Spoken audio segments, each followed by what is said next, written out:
I don't know what I expected when I walked into that room. I think I still had a tiny sliver of hope, something in the back of my mind telling me that everything would be fine, that this was just a bump in the road. Maybe it was naive, but that's what I thought. Emma, my wife, had always been the center of my world, and for a long time, I thought she felt the same way about me. But now, standing there, the look in her eyes told me everything I needed to know. "I've agreed to marry him," she said. The words hit me like a physical blow, so hard I couldn't breathe. For a moment, I didn't even register what she said. It was like I was trapped outside my own body, hearing her voice, but not really understanding it. My mind couldn't make sense of it. She was calm, far too calm. It was as though she was talking about picking out groceries, not the fact that she was about to marry someone else, someone who wasn't me, someone she chose over me, the man I'd been trying to ignore for months, pretending he didn't matter. But now, it all made sense, didn't it? I wanted to say something, anything, but the words were lodged in my throat. Betrayal. That's what it felt like, right? But no, it wasn't just betrayal. It was the feeling of the ground slipping out from under me, of losing everything I thought I had, everything we'd built. The silence stretched out between us, thick and suffocating. I opened my mouth to speak, but nothing came out. Her eyes didn't meet mine. She just stared at the floor, avoiding me, avoiding this moment, as if she already knew what was coming, what I was going to feel. How long had she been planning this? How long had she known? The questions kept racing through my mind, each one more painful than the last. I couldn't understand how we got here. Where had I gone wrong? Why hadn't I seen this coming? Was I that blind? I thought about all the little signs. The missed dates, the hours she spent on the phone, the lack of affection. At the time, I shrugged it off. She's just busy, I told myself. I never questioned her. I trusted her like a fool. But now, it was like everything had been leading to this moment, and I had just been too wrapped up in my own world to notice. I watched her as she shifted uncomfortably, her arms crossed over her chest, her body language screaming that she was somewhere else, somewhere far away from me. My own chest felt tight. The truth was undeniable now. She hadn't been happy for a long time. She hadn't been happy with me, and I hadn't been paying attention. How could I have been so stupid? I could feel anger bubbling up inside me, but it wasn't the kind of anger that would make me shout or demand answers. No, this was a different kind of anger, the kind that felt like a wound inside me, deep, raw, and unhealable. I wasn't angry at her. I was angry at myself. I had let this happen. I'd allowed it. And now all I had left was the shattered remnants of a life I thought I understood. Why? The word finally escaped my lips, a whisper. I didn't even recognize my own voice. Emma hesitated, then recognized my own voice. Emma hesitated, then met my eyes for the first time since she spoke. There was a sadness in her gaze, but it wasn't for me, it was for herself. Because I can't be who I need to be with you anymore. I need something more, something different. Her words cut through me, sharper than I'd ever imagined. I wanted to scream, to demand she take it all back, but I knew it was pointless. The truth was out there, and she had made her choice. I tried to focus, tried to piece myself together, but it was all slipping through my fingers. "And him?" I asked before I could stop myself. "What about him?" She looked down again, and this time I didn't miss the slight tremble in her hands. "He understands me in ways you never did." The words stung, but they weren't the ones that hurt the most. It was the way she said it, so matter-of-fact, so final, like she had already made peace with it while I was still drowning. I stood there for what felt like an eternity, processing her words, trying to find some kind of anchor in the storm of emotions crashing over me. I wanted to break down, to scream at her, to beg her to come back, but something in me held it all in. I couldn't let her see me like this, weak and desperate. Instead, I swallowed hard and nodded, as if I understood. I didn't, not at all. "You've made your choice," I said, my voice low and steady, even though I didn't feel steady at all. "But you don't get to walk away without consequences." Her brow furrowed. "What do you mean?" I took a slow step back, gathering my strength. "You'll see," I said, and I could feel the shift inside me, a glimmer of something rising, something darker than I expected. This wasn't the end, not yet.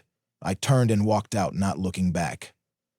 As I stepped outside into the cold night air, I whispered to myself, I'm going to give you something, Emma. Something you'll never forget. And with that, I promised myself one thing. This wasn't over. Not by a long shot. I still remember the days when we couldn't keep our hands off each other. I'd wake up to Emma's laugh, the sound of it filling the air like a melody we'd made together. We'd sit on the couch talking about our dreams, about our future. We talked about everything, where we'd live, the kids we wanted to have, and how we'd grow old together. I thought nothing could tear us apart. We were invincible, at least that's what I told myself. But now, standing here, I can't help but feel the weight of how far we've fallen. Those early days were full of passion, of an intensity that burned brightly. Emma would kiss me like she'd never get another chance, and I'd hold her close, feeling like we were the only two people in the world who mattered. I never imagined a future without her by my side. How could I? It seemed impossible. I guess that's the problem, isn't it? We thought we'd always be this way, inseparable, but time has a way of testing that belief, doesn't it? It's funny how life slips away when you're not looking, how love can fade without you even realizing it.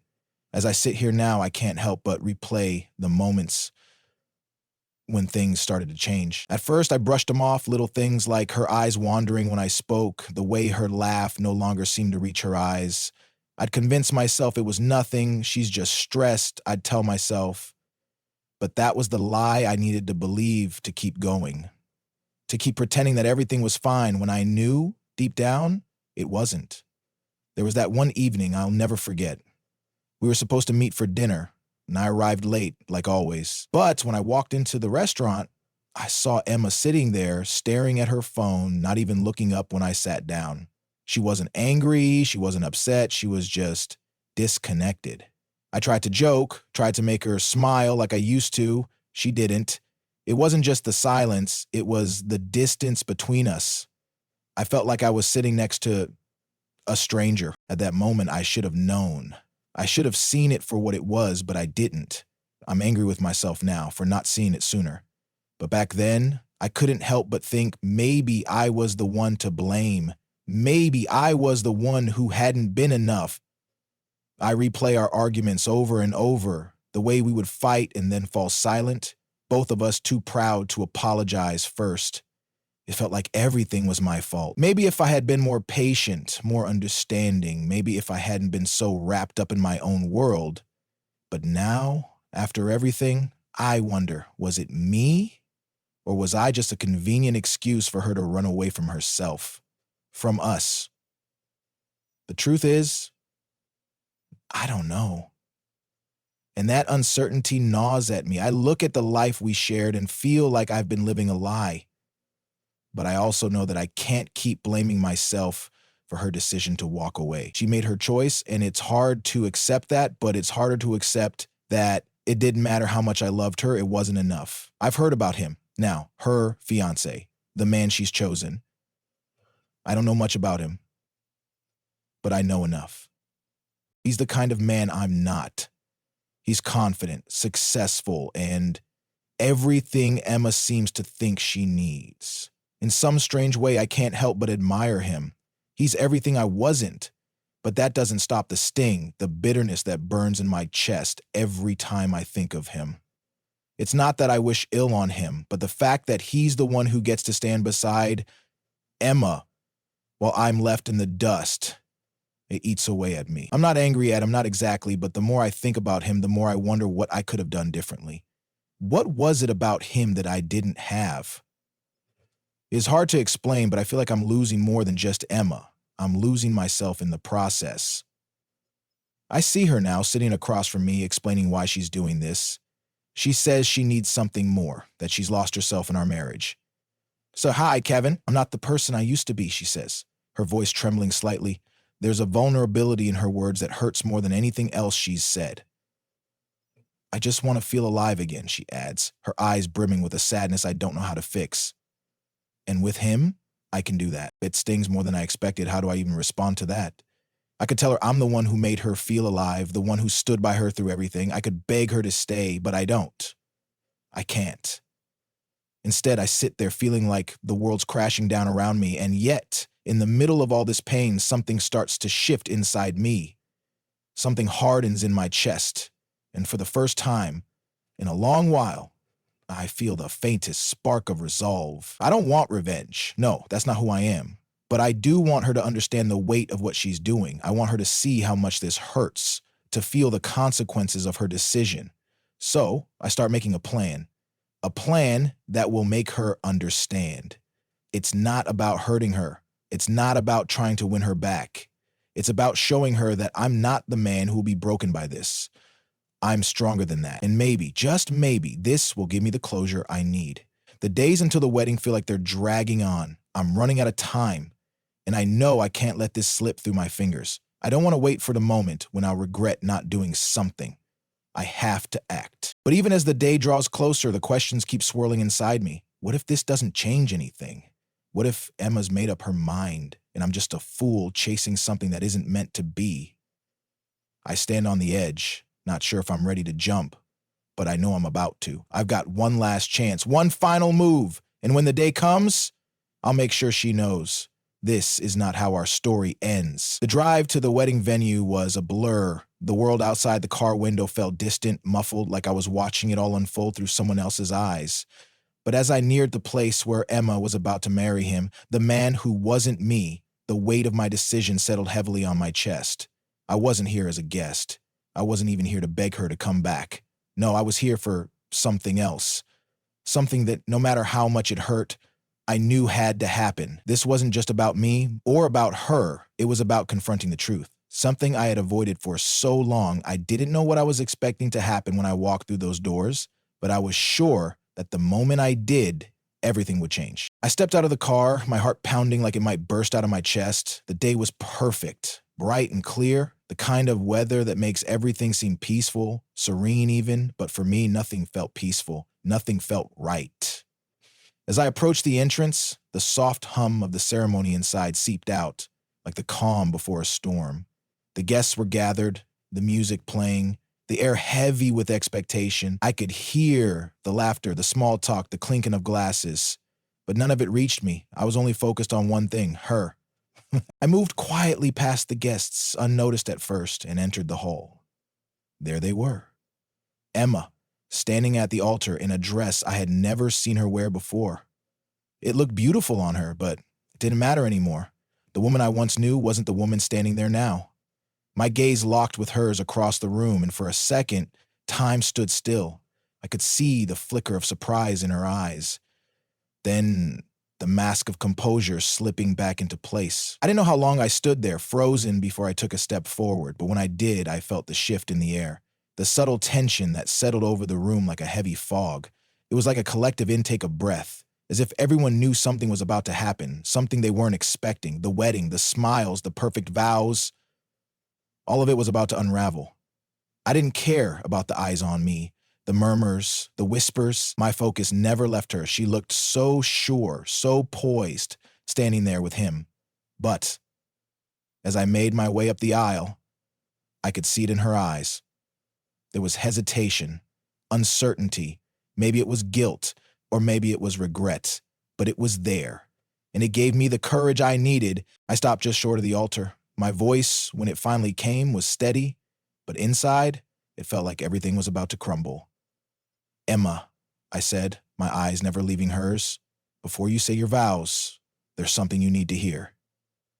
The words hung in the air, thick with meaning.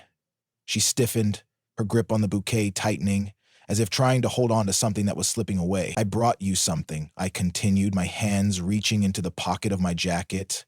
The weight of it felt like 1,000 pounds, but I didn't falter. I pulled out the letter I had written. It was simple, just words on paper, but they were more than that. They were everything I had wanted to say for so long. I handed it to her. She didn't take it immediately, her eyes scanning my face, like she was waiting for me to take it back. But then, slowly, she reached out and took the letter from my hand. The ceremony had stopped, the officiant unsure of what to do. The guests shifted in their seats, unsure of whether to speak, to react, or to simply remain silent. Go ahead, I said softly, my voice breaking the stillness. Read it. Emma stood there, the letter trembling in her hands, her breath shallow as she opened it. Her eyes scanned the words, and I watched as her expression shifted, the walls she had built around herself starting to crack. For a moment, There was nothing but silence, just the sound of her breathing and the pounding of my heart in my chest. And then, her lips parted, her face twisting with emotion as she let out a soft gasp. I had written it all.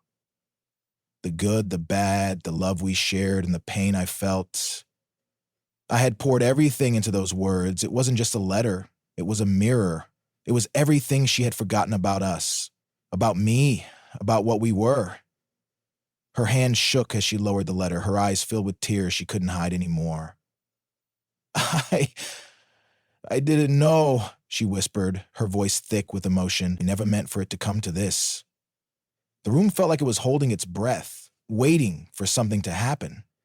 Her eyes darted between the letter and me, then over to the man standing next to her, the man she was supposed to marry. He looked just as confused as I felt, but it didn't matter. This wasn't about him. This was about Emma and me, and the reality of what she was about to lose. I saw her falter, the mask slipping away entirely. The woman I had loved, the woman I thought I knew, stood there in front of me, broken, and in that moment, I saw the truth. The painful, ugly truth. Emma wasn't ready to marry him. She wasn't ready for any of it, for the first time in what felt like years. I saw her. Really saw her.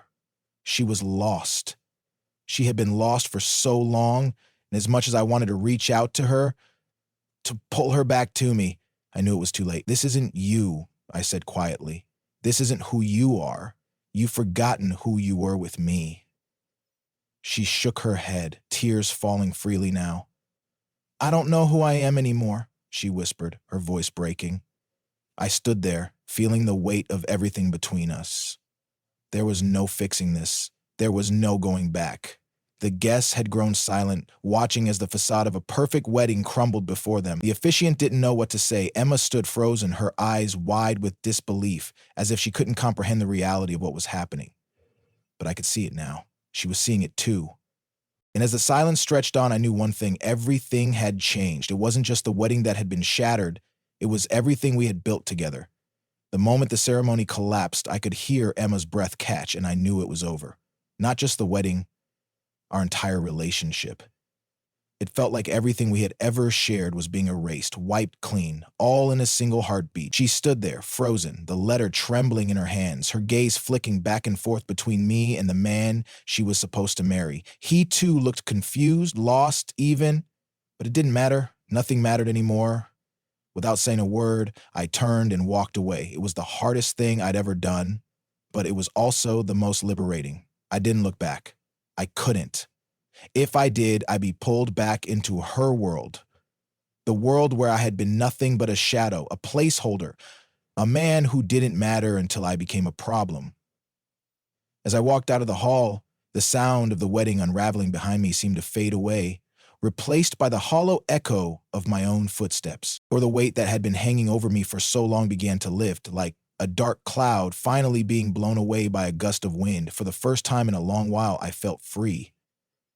I don't know how long I sat in the car afterward, just staring out the window at the streetlights passing by. There was no urgency in my movements, no frantic need to rush away from the wreckage. I let the silence settle around me. It felt different now, like I had reached the end of a chapter and was finally able to close the book. Back at home, I sat alone in the quiet, the weight of the day still pressing on my chest, but not in the way it used to. I had gone there to the wedding to deliver a message, but I hadn't expected it to feel like this. At first, I had thought I was doing it for her, that somehow my act would change things, would make her realize that I was the one she should have chosen. But now, as I sat in the stillness of my apartment, I understood. It was never about her. Not really. It was about me. I had done it to reclaim my dignity, to remind myself that I was worth more than the betrayal I had been handed, that no matter how deep the hurt, I still had the strength to walk away. The truth wasn't in her reaction, it was in mine. I hadn't needed her to choose me, I just needed to choose myself. And for the first time in months, I could finally breathe. The suffocating weight of her decisions, the manipulation, the false promises, hadn't just broken me. It had forged a new version of me, a version that didn't need validation from someone who could never give it. I don't know how long it took me to realize it, but as I sat there, reflecting on everything, I knew that this wasn't just the end of her and me. This was the end of the person I had been when I was with her. The person who had allowed himself to be controlled, to be manipulated into believing that love was all about sacrifice and compromise. That version of me was gone now, and in its place was someone who finally understood what it meant to be free. The days after the wedding were a blur. Emma never came to me for answers, never reached out to try to fix things, and I didn't expect her to. I didn't think I would ever hear from her again, but I didn't feel angry, not anymore. She had to face what she had done, and somewhere inside her, I knew she was doing it. I didn't need to be the one to tell her. I had already done that. In my own way, I could almost picture her in her own silence, the way she would be replaying the moment over and over in her mind, trying to piece together the choices that led her here. But I wasn't the one who would help her do that. She had to find her own way, just like I had to find mine. I never went back to see her. I didn't need to. For the first time, I felt completely at peace with the decision I had made. I let her go, and in doing so, I realized how much of myself I had been holding on to, unwilling to let go of the past. But now, I didn't need to carry it anymore. The weight had lifted, and in its place was a quiet, steady calm. I wasn't angry anymore. I wasn't sad. I was free. A few weeks passed before I could even fully process everything. The shock of the wedding, the confrontation, the finality of it all. It had been so much to take in, but with each passing day, the emotional chaos settled like dust, and I began to rebuild. I went to the gym. I started eating better. I even reconnected with old friends I had pushed away during the time I was wrapped up in her. I began to rediscover parts of myself that had been buried for so long under the weight of someone else's expectations. I spent more time alone, and that wasn't a bad thing. For the first time in a long while, I didn't feel like I was living in someone else's story. I was living in mine. And one day I woke up and realized that I wasn't just surviving anymore. I was actually living. I don't know what the future holds. I don't know if I'll ever love like that again or if I even want to. But for the first time, I'm not afraid to find out. I'm not afraid of the unknown. Because I've learned something in all of this, I am enough. Just as I am, I don't need anyone to complete me, and whatever comes next, I'm ready for it. The past is gone now. And with it, so are all the scars it left behind. I can finally move forward.